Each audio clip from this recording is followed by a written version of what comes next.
दुखालय है। तो इस दुखालय में हमें कई प्रकार के दुख मिलता है। जन्म, मृत्यु, जरा, व्याधि, आदि भौतिक क्लेश, आध्यात्मिक क्लेश, आदि दैविक क्लेश, ये सब दुख मिलता रहता है। तो ये भगवान जी जैसे कैसे जन्म होते हैं, उसको अगर हम तत्व रूप से जान जाएंगे तो फिर हमें इस संसार में दोबारा आने की जरूरत नहीं पड़ेगी।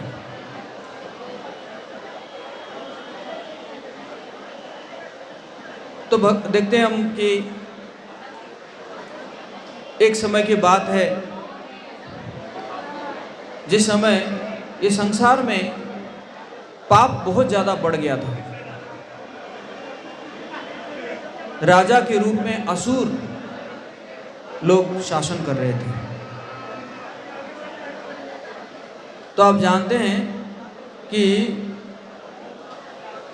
पृथ्वी माता सब कुछ सहन कर सकती है, बहुत बड़े बड़े पहाड़ पर्वत को भी सहन कर सकती है, लेकिन पाप की भारा को सहन नहीं कर सकती।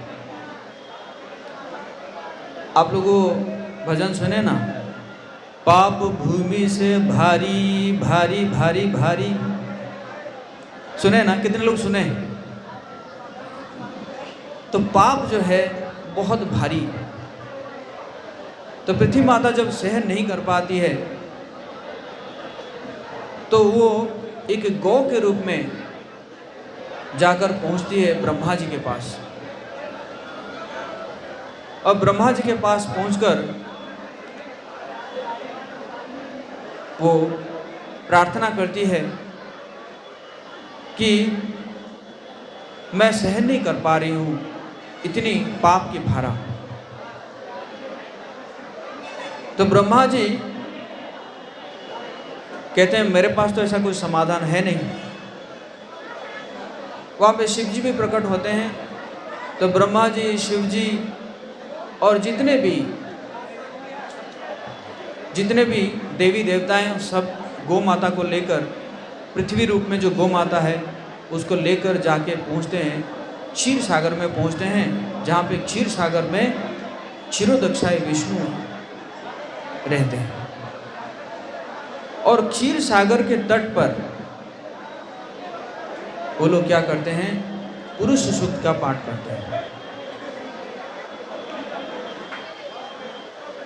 तो पुरुष सूक्त का जो पाठ करते हैं उसके बाद तुरंत आकाशवाणी होता है और उसको सिर्फ ब्रह्मा जी सुन पाते हैं। और उसमें भगवान कहते हैं कि आप चिंता मत करिए, मैं देवकी और वसुदेव के पुत्र रूप में प्रकट होऊंगा यदुवंश में। तो ब्रह्मा जी इसको सुनने के बाद क्या कहते हैं, ब्रह्मा जी जो है सारी देवताओं को कहते हैं कि आप लोग अब क्या जाइए, आप लोग अपना अपना अंश यदुवंश में प्रकट कीजिए, क्योंकि भगवान जो है यदुवंश में प्रकट होने वाले हैं। बोले हरि वो।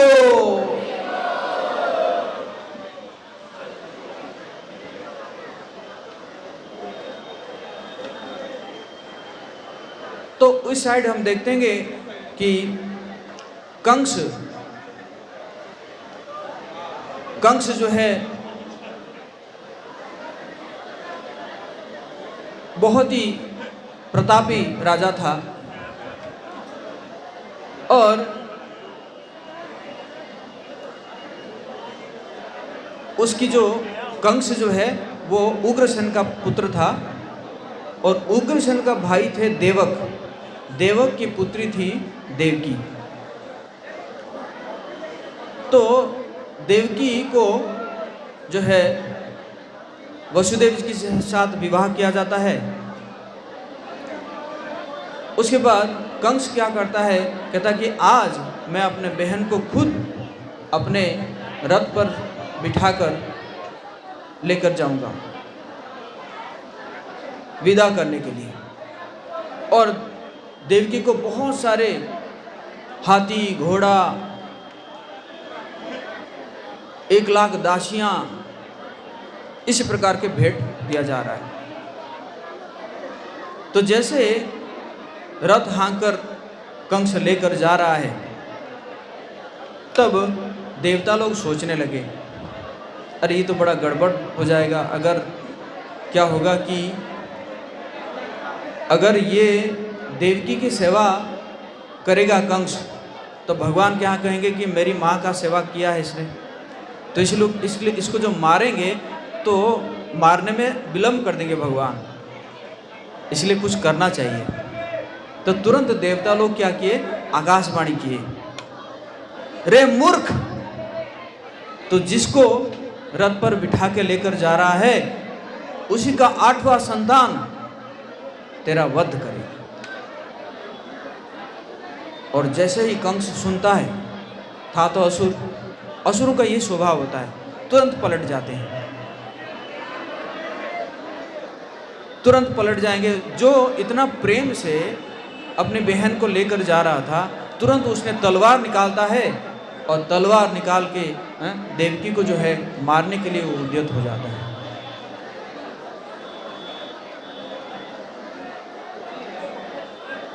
लेकिन वसुदेव जी बड़े बुद्धिमान थे। वसुदेव जी ने कहा कि अब मैं बल से तो इसको जीत नहीं सकता, अभी मुझे क्या करना पड़ेगा, बुद्धि लगाना पड़ेगा।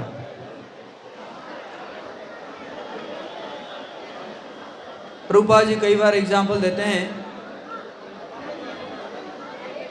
बुद्धिम यस्य बलम तस्य, जिसके पास बुद्धि है वो बलवान है। प्रभुपाद जी एग्जाम्पल देते हैं कि एक बार क्या हुआ, एक खरगोश को एक शेर ने पकड़ लिया। बोला कि बढ़िया, आज तो बढ़िया ब्रेकफास्ट हो जाएगा, क्योंकि खरगोश तो छोटा होगा तो लंच तो नहीं हो पाएगा, एटलीस्ट ब्रेकफास्ट हो जाएगा। तो खरगोश ने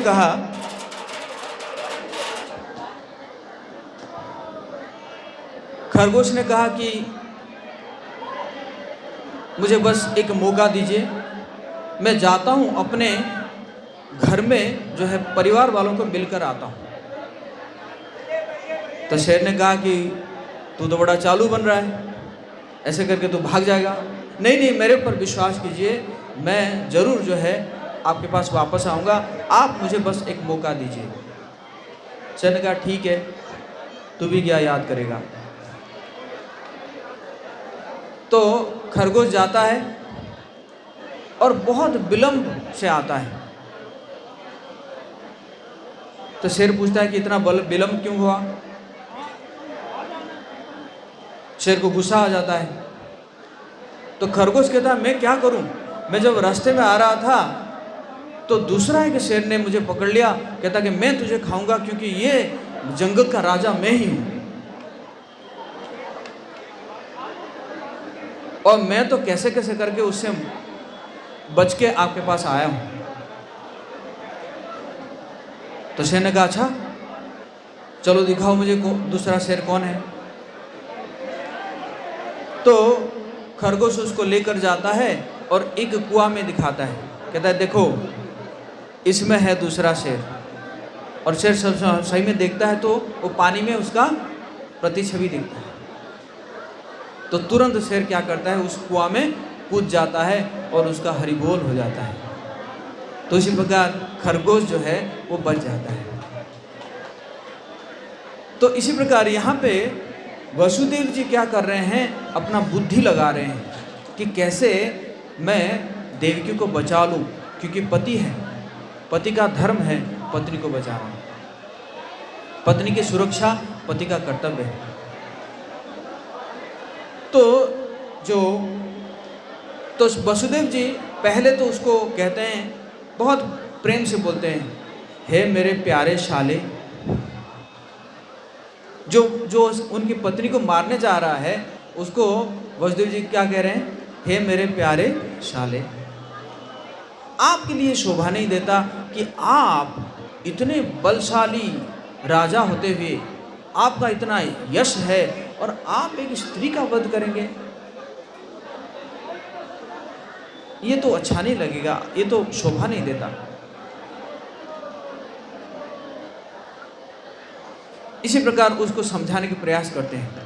फिर भी कंस जैसे नहीं समझता है। तो बोले देखो, देवकी से तो कोई समस्या नहीं है तुम्हें, तुम्हें अगर समस्या है तो किसे? उसके संतान से। तो ऐसा होगा, मैं उसके सारे संतानों को तुम्हें सौंप दूंगा। ये बात जो है कंस को बड़ा अच्छा लगा। कंस ने कहा ठीक, ये बात सही है। और कंस जो है वो जानता है कि वसुदेव जी का जो है वो प्रकृति कैसा है, नेचर कैसा है, नहीं तो कंस नहीं छोड़ता। लेकिन कंस जानता है, पहले से जानता है। तो कंस जो है वसुदेव और देवकी को छोड़ देता है। तो पहला संतान होता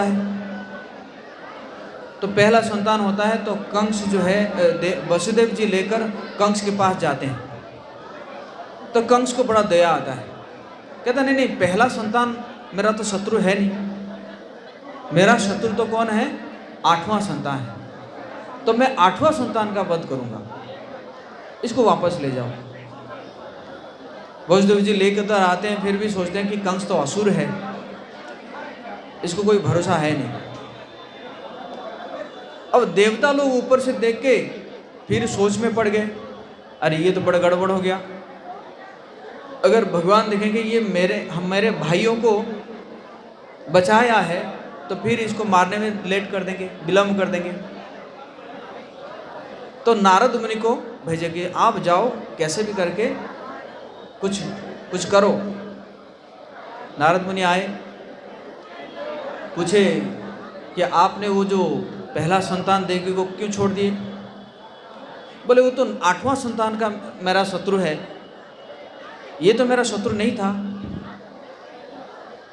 तो नारद मुनि उनको एक कमल का फूल दिखाते हैं जिसमें 8 पंखुड़े है ना, पंखुड़ियाँ थी। तो बोले आप बताइए कि पहला कौन सा है और 8वां कौन सा है? तो गिनता है 1 2 3 4 5 6 7 8। तो नारद मुनि बोलते हैं अगर मैं गिनती इस साइड से शुरू करूं तो आपका जो पहला है वो क्या हो जाएगा? मेरा 8वां हो जाएगा। तो कहने का मतलब है भगवान कोई भी गर्भ में आ सकते हैं, उनका कोई गारंटी नहीं है, उनका कोई भी गर्भ 8वां हो सकता है। कंस कहता है अरे सही तो कह रहे हैं। तो तुरंत कंस क्या करता है, जो पहला संतान को लाता है और लाके देवकी से छीन कर लाता है और उसको जो है पत्थर पर पीट कर मार देता है।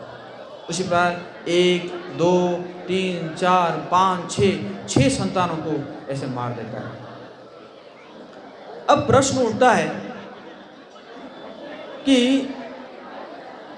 देवकी भगवान के माँ हैं, तो उनकी माँ की इसे 6 संतानों को कैसे मारा गया, है कि नहीं? तो अगर हम थोड़ा सा और पीछे जाएंगे कि ब्रह्मा जी के एक पुत्र है जिनका नाम है मरीचि। मरीचि के 6 पुत्र थे। एक समय किसी कारणवश ब्रह्मा जी के ऊपर ये जो मरीचि के 6 पुत्र हंस देते हैं। क्यों? क्योंकि ब्रह्मा जी को उनकी खुद की पुत्र के प्रति वो काम भाव आ गया था, तो इसी कारण वो लोग क्या करते हैं, हंस देते हैं। और ब्रह्मा जी क्या करते हैं, तो इन 6 पुत्रों को श्राप दे देते हैं कि तुम जाओ, जाके तुम असुरों के पुत्र बनो।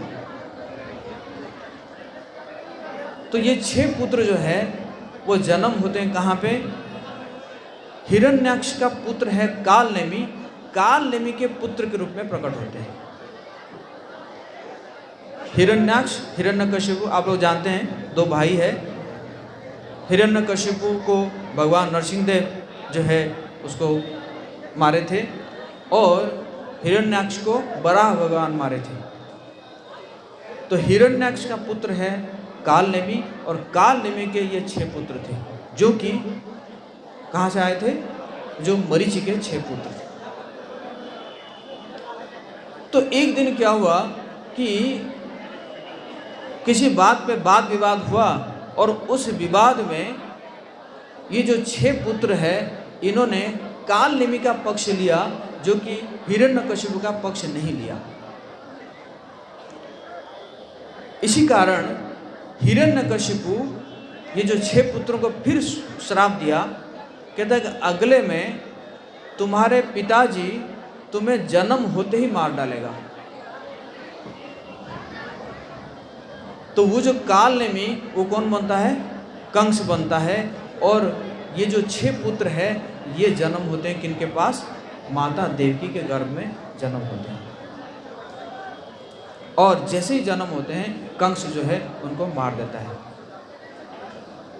तो यही कारण था कि देवकी के पहले 6 पुत्रों को इसलिए मारा गया।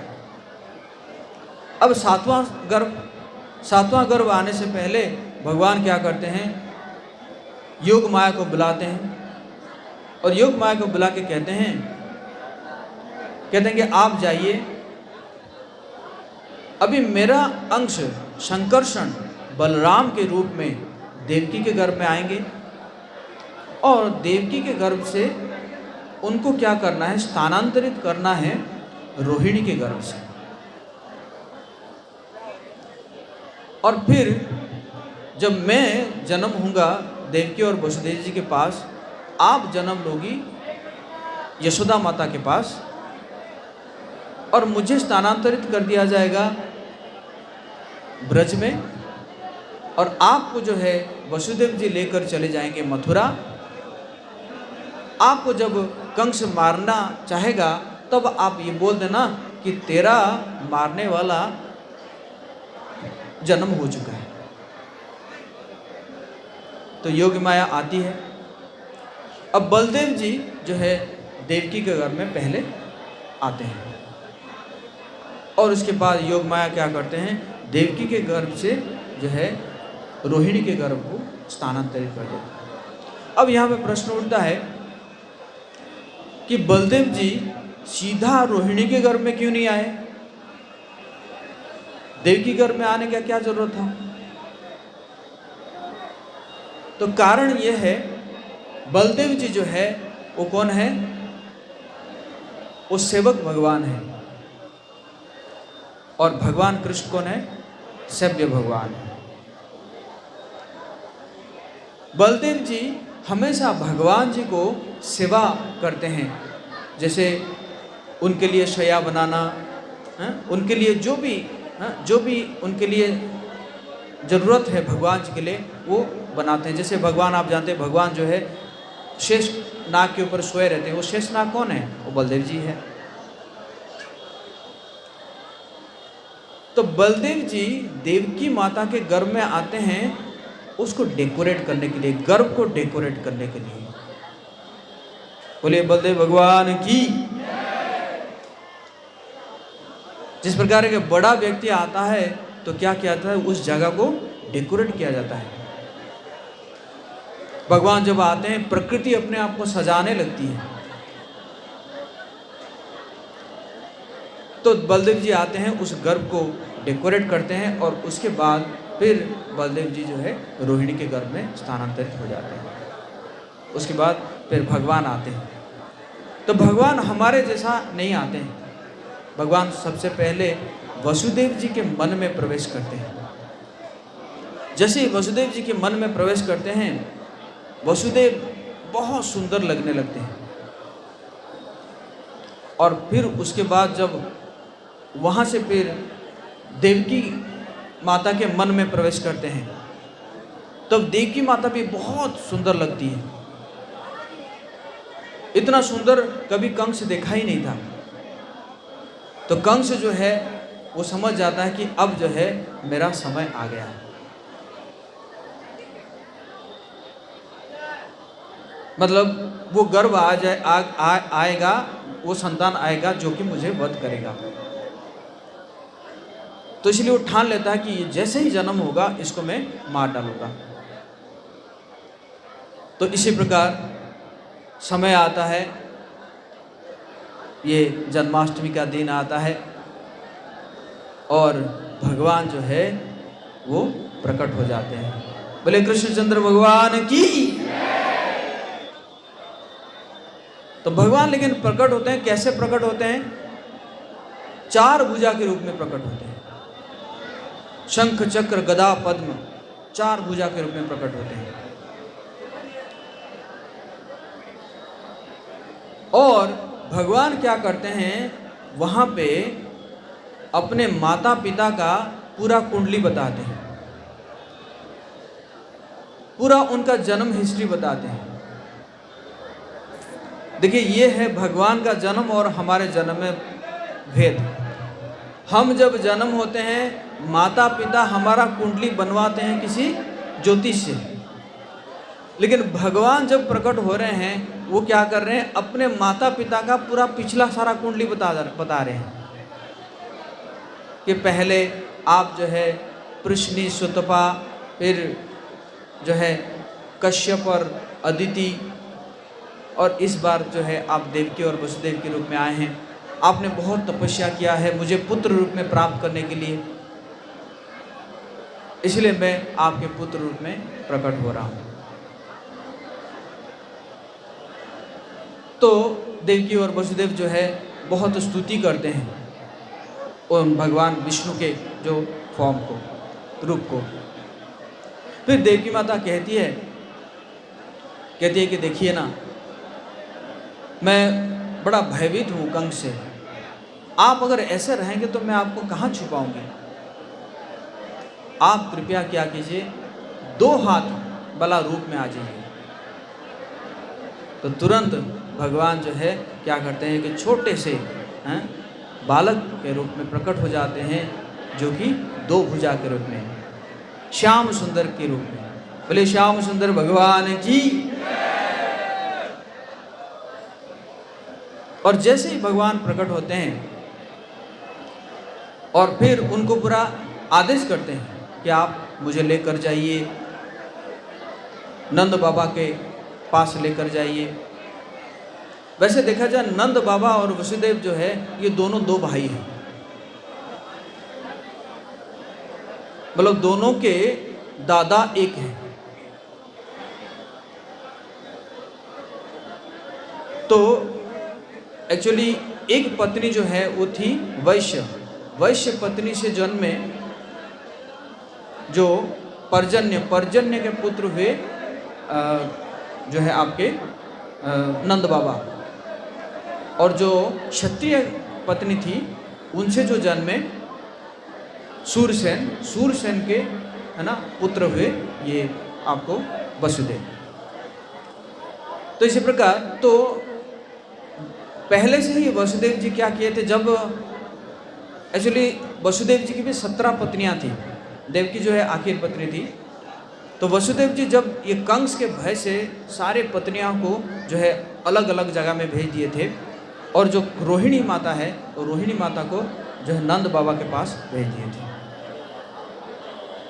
तो फिर क्या हुआ कि भगवान वसुदेव जी को जो है उनको बोलते हैं कि कैसे आपको लेकर जाना है, नंद बाबा के वहाँ पे छोड़ देना है, और वहाँ पे एक कन्या है उसको लेकर आना है। तो फिर वसुदेव जी जो है उनको लेकर जाते हैं, और जैसे ही निकलते हैं तो उनके सारा बेड़ियाँ खुल जाती है। सारे जो है जो सुरक्षा कर्मी थे कंस के, वो सारे सो जाते हैं, और फिर भगवान जी को लेकर जाते हैं। बाहर बारिश हो रही है, उसका भी आचार्य लोग कई कारण देते हैं, बारिश क्यों हो रही है, क्योंकि बारिश होगी तो क्या होगा, लोग भी सो जाते हैं, है ना, बारिश के कारण लोग थोड़ा अच्छे से सो जाते हैं। और उसके बाद फिर जाते हैं यमुना जी में, वसुदेव जी जाते हैं। पहले तो पानी बढ़ता रहता है, क्योंकि यमुना जी भी चाहती थी कि भगवान जी के चरणों को स्पर्श करें, और जैसे ही भगवान जी का चरण स्पर्श हो जाता है तो यमुना जी जो है क्या हो जाता है, 2 भाग में हो जाती है, और फिर भगवान जो है जाके वृंदावन में पहुंच जाते हैं, गोकुल में पहुंच जाते हैं। और वहाँ पे जाकर भगवान जी को यशोदा माता के पास सुला के फिर वहाँ के योग माया को लेकर जो है आ जाते हैं फिर मथुरा।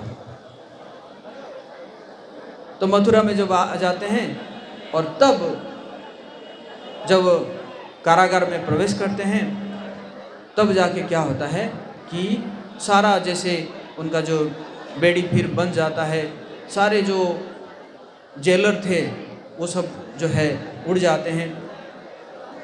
और फिर जो बच्ची की रोने की आवाज़ उसको सुन के वो सब जाके कंस को बताते हैं कि एक बच्ची जन्म ली है।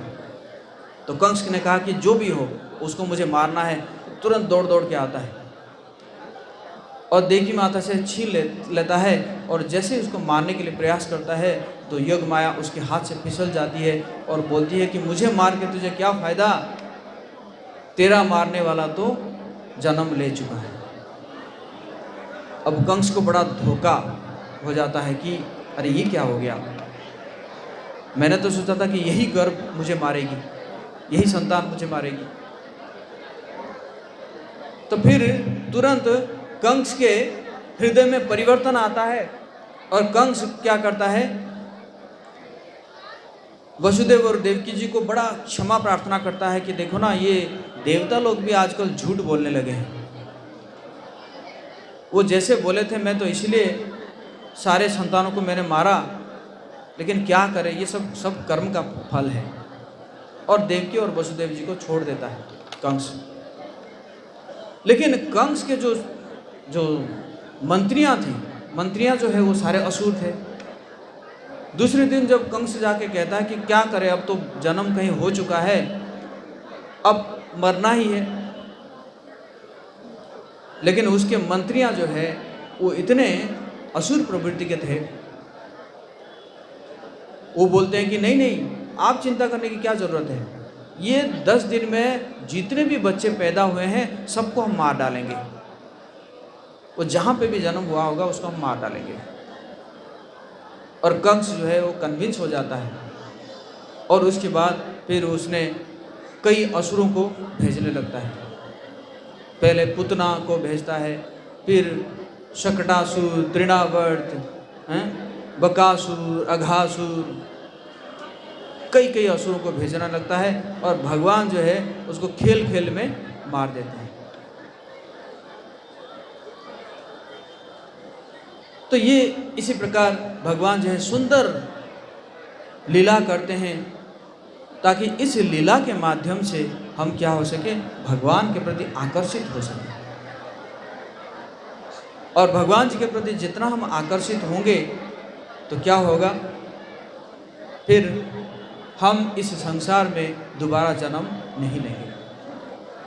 इसलिए भगवान जी की लीलाओं को श्रवण करना चाहिए। श्रवण कैसे करेंगे, साधु संग से ही आप श्रवण कर सकते हैं और शास्त्रों का अध्ययन करना चाहिए, क्योंकि ये जो शास्त्र है ये क्या है, ये भी तलवार है। आप में से कौन बताना चाहेगा कि महाभारत में पहला अस्त्र कौन उठाए थे?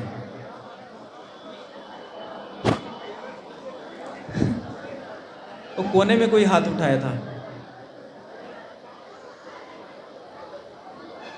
कोने में कोई हाथ उठाया था।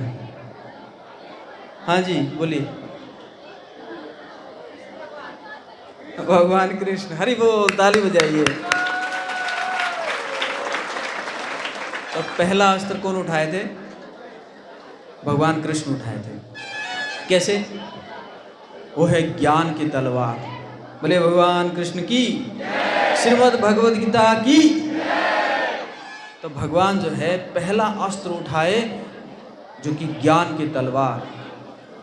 अगर वो अस्त्र नहीं उठाते तो फिर युद्ध नहीं होता। क्यों? क्योंकि अर्जुन भाग जाता। अर्जुन अगर भाग जाते तो पांडव जो है सरेंडर कर जाते, क्योंकि अर्जुन के बल पर ही पांडव जो है युद्ध कर रहे थे। तो अर्जुन की जो अज्ञानता है, उस अज्ञानता को भगवान जो है ज्ञान की तलवार के माध्यम से क्या किए? काटे। तो इसी प्रकार हमारे अंदर जो अज्ञानता है, उस अज्ञानता को हम कैसे काटेंगे? इस ज्ञान की तलवार के माध्यम से काटेंगे, श्रीमद् भगवद गीता रूपी ग्रंथ के माध्यम से काटेंगे। बहुत सुगम उपलब्ध है हमारे काउंटर में, श्रीमद् भगवद गीता का किताब है, आप सब लेकर जाइए और रोज़ उसको पढ़िए। वैसे बहुत जल्दी हम 18 दिन का भगवद गीता का कोर्स शुरू कर रहे हैं। बोले हरि बोल। अगले हफ्ते से हम भगवद गीता का 18 दिन का कोर्स शुरू कर रहे हैं। 18 दिन में आपका भगवद गीता कंप्लीट हो जाएगा। तो आप लोग काउंटर से इस भगवद गीता कोर्स के लिए रजिस्ट्रेशन कर सकते हैं। एक और 6 दिन का कोर्स हो रहा है जिसमें भगवद गीता का सार तत्व बताया जाएगा। उसका भी आप लोग रजिस्ट्रेशन कर सकते हैं। उसका तो भगवद गीता आपको फ्री मिल जाएगा उस रजिस्ट्रेशन के साथ। तो इसी प्रकार आप इस भगवद गीता को पढ़िए।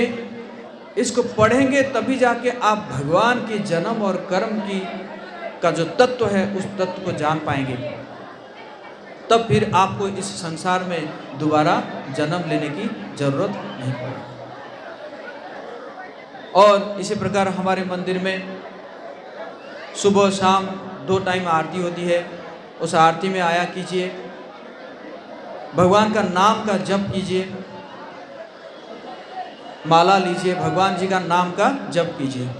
और आज के दिन ही आप लोगों को संकल्प लेना चाहिए कि कल से जो लोग, बहुत लोग तो माला कर रहे हैं हमारे यहाँ पे, जो लोग माला नहीं शुरू किए हैं तो कल से भगवान जी का नाम का माला का जप करेंगे। बोले हरे कृष्णा हरे कृष्णा कृष्णा कृष्णा हरे हरे हरे राम राम राम हरे हरे। आप में से कितने लोग हैं रोजाना जप करते हैं, हरे कृष्ण महामंत्र का जप करते हैं? मतलब 25%, 75% अभी भी बाकी है, हैं? अभी तो पार्टी शुरू हुई है कि नहीं? पार्टी अभी शुरू हुई है। पार्टी खत्म होगा जब आप सभी लोग भगवान का नाम का जप करेंगे। कितने लोग तैयार हैं कल से? अभी भी 25%। ठीक है, something is better than nothing. तो आप लोग आज जो है माला लेकर जाइए, भगवान जी का जो है नाम जप करने के लिए माला लेकर जाइए और माला लेकर जाके घर में भगवान जी का नाम जपिए। आप देखिएगा इसमें हमें कोई फ़ायदा होने वाला नहीं है। फ़ायदा किसको होगा? आप लोगों को ही फ़ायदा होगा, है कि नहीं? आपका मन शांत रहेगा, आपका इंटेलिजेंस शार्प होगा, है कि नहीं? कोई भी प्रकार के डिप्रेशन, स्ट्रेस, एंजाइटी, इससे जो है आप बच जाएंगे। ठीक है ना? तो हम बस 2 मिनट के लिए भगवान का नाम का जप करेंगे साथ में, ठीक है? बोले जय श्री कृष्ण चैतन्य प्रभु नित्यानंद श्री अद्वैत गदाधर श्रीवासादि गौर भक्त वृंद। ठीक है, 2 मिनट के लिए जप करेंगे, तब तक जो कल्चरल टीम है वो रेडी हो जाए। ठीक है, साथ में जप करेंगे। हरे कृष्णा कृष्णा कृष्णा हरे हरे, हरे राम राम राम हरे हरे, हरे कृष्णा कृष्णा